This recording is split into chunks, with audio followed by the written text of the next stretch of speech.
दोस्तों, जैसा कि आप सबको पता है हम लोग पैसिव वॉइस पढ़ रहे थे।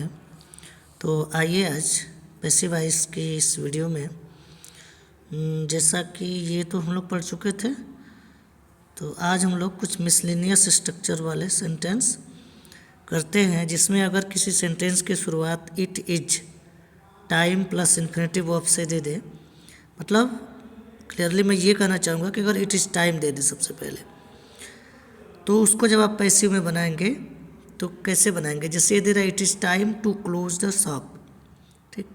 तो जब पैसिव में बनाएंगे तो देखिए क्या करेंगे, आपको इट इज़ टाइम को बिल्कुल चेंज नहीं करना है, ठीक। आपको इट इज़ टाइम को एज द सेम लिखना है जैसे है, बस ये जो टू है इसको आपको फॉर में चेंज करना है। क्या रखना है आपको, टू के जगह फॉर लगाना है, ठीक। अब यहाँ से जो इम्परेटिव आप बना रहे थे क्लोज द ऑफिस, तो आप क्या करते थे, ऑब्जेक्ट जो था उसको आप सब्जेक्ट बनाते थे।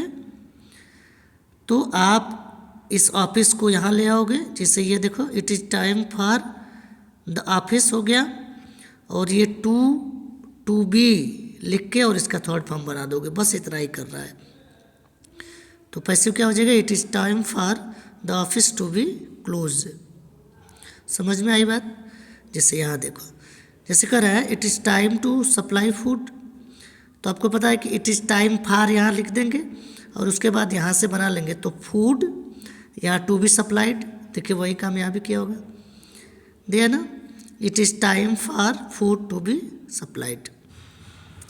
आई होप एग्जाम में अगर इस प्रकार का क्वेश्चन आता है तो आप सॉल्व कर लोगे, क्योंकि ये इजी है और ये आता भी है, इम्पॉर्टेंट भी है ना, इट्स वेरी इम्पॉर्टेंट।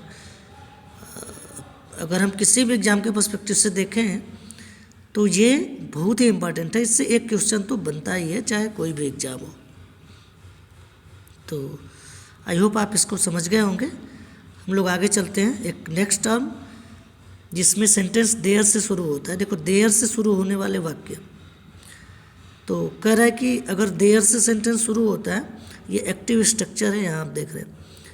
तो इसमें हम लोग क्या करते हैं, ये स्ट्रक्चर आप नोट कर लेंगे, there plus be plus form, first form noun या इन्फिनेटिव प्लस इन्फिनेटिव ऐसे करके देता है।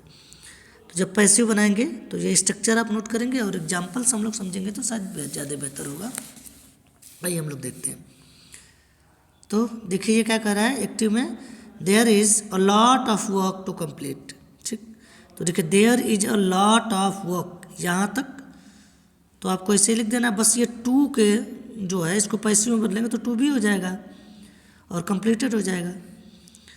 तो है ना इजी, ये इसको भी आप कर लेंगे, कोई दिक्कत तो नहीं है ना। चलिए अब ये देखिए there are 6 letters to write, तो क्या हो जाएगा, देयर आर 6 लेटर्स ऐसे लिख लेंगे, यहाँ बस टू राइट को टू बी रिटन हो गया। तो ये दोनों टर्म आपको समझ में आ रहा होगा कि अगर इट इज़ टाइम आता है तो कैसे करेंगे, इट इज टाइम फॉर, उसके बाद ऑब्जेक्ट को सब्जेक्ट बना के टू बी प्लस वर्ब की थर्ड फॉर्म लिख देंगे। देयर आता है तब तो इसमें कुछ करना ही नहीं है, बस टू बी लिखना है प्लस वर्ब की थर्ड फॉर्म लिखना है, देयर इज जो दिया उसको ऐसे बना लेंगे, ठीक। अच्छा, सबसे इम्पॉर्टेंट जो चीज़ यहाँ पे देखिए, passive of the verb showing state of minds और फीलिंग्स। कोई कुछ ऐसी चीज़ें होती है जो केवल हमारे माइंड या फीलिंग्स की बात होती है, मानसिक स्थिति के भाव को व्यक्त करती है, तो इसमें बाई का यूज नहीं करिएगा, क्योंकि बाई का यूज वहाँ करेंगे जहाँ कोई व्यक्ति होता है कार्य करने वाला, और यहाँ माइंड की फीलिंग्स की बात कर रहा है तो हम खुद सोच रहे हैं। जैसे अगर मैं उसे जानता हूँ तो ये अपने माइंड की बात कर रहा है कि मैं जानता हूँ, तो यहाँ पे आप क्या लगाओगे, यहाँ टू लगाओ, बाई नहीं लगाओगे। अब वैसे भी नो और ओब्लाइज दो ऐसे वर्ड होते हैं जिसके बाद हम बाई के जगह टू का यूज करते हैं, ये सब आप पढ़े होंगे, ठीक। जैसे कोई एनोई हो रहा है, देखो ये एनोई हो रहा है, ये सरप्राइज हो रहा है, अमेज हो रहा है, वेक्स तंग आना, शॉक्ड हो रहा है ना, सेटिस्फाई, तो ये सब आपको पता है कि जो सब्जेक्ट है उसी के मन की बात कर रहा है। तो एक चीज़ क्लियर कर लीजिएगा कि इसमें हम बाई तो नहीं लगाएंगे, ठीक।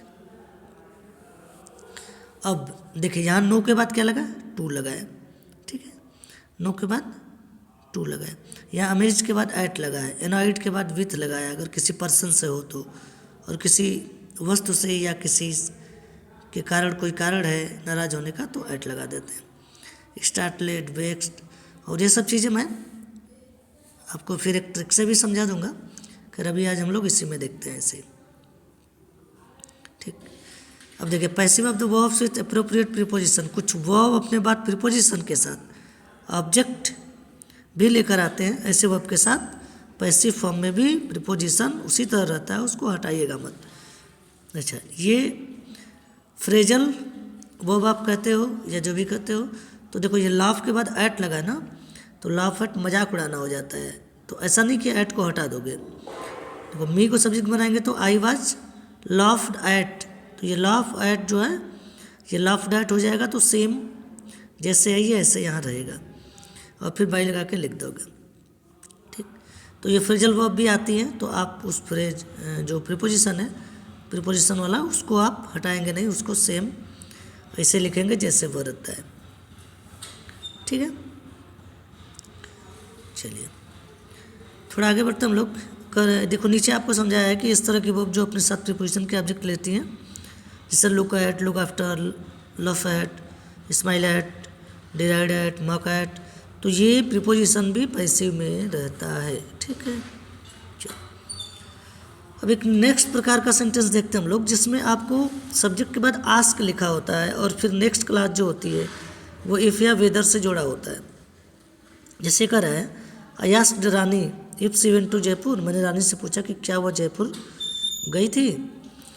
तो इसमें आपको क्या करना है कि इफ से पहले वाला जो सेंटेंस है ना, इसी को बस पैसिव में बदलना है, बाकी आपको उसी तरह उतार देना है।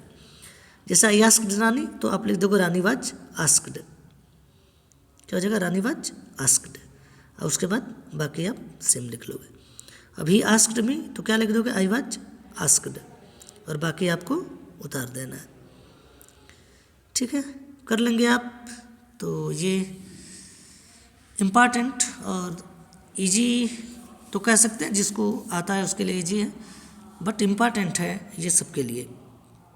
तो इस प्रकार के सेंटेंस एग्जाम में आते ही हैं, तो आई होप आपको समझ में आ रहा होगा, और इसको करिएगा। फिर जैसा होगा आप एक कमेंट में ज़रूर ड्रॉप करिएगा, जो भी चीज़ें होगी। तब तक के लिए बाय बाय।